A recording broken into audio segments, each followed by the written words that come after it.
You know the drill at this point. Pokemon faints, it dies, catch one Pokemon per route and nickname it to set up for emotional trauma. But this time we're doing something a bit different. A two-person Nuzlocke. It's technically called a Soul Link, but no one knows what that means. So basically you and person 2 play the same Pokemon game at the same time, following the same Nuzlocke rules. However, your Pokemon are linked, which means if my starter dies, player 2's starter also dies. And they can't do anything about it. Plus, we can only have one primary typing for both of our teams combined. So if I catch a water type and add it to my team, person 2 can't have a water type at all on theirs. And cherry on top, all Pokemon are randomized. I can walk into the grass at any point and accidentally find God.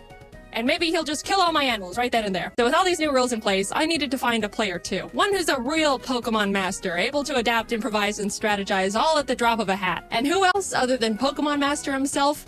Jacob Alpharad, who at this point in time has a 50-50 Nuzlocke win ratio. Here's our Pokemon Heart Gold, Soul Silver, Soul Link Nuzlocke. We both go downstairs, barely greet our mom, and immediately beeline it to Professor Elm's lab to see what Pokemon he's got for us, because we don't know. They're random.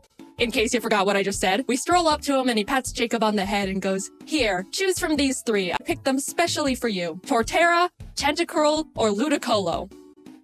Alright, what do I get? Why not Mankey Ariatus?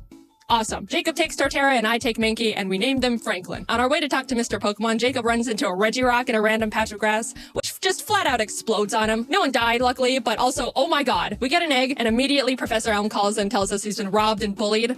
You really couldn't handle being alone for 10 minutes, could you? On our way back to help a grown adult, we stumble onto a shady figure who scoffs, challenges us to a battle with Pokemon he stole from Elm, which we immediately win, scoffs again, then drops his wallet, passport, credit card, driver's license, social security, Target gift card on the ground in front of us, for the world to see.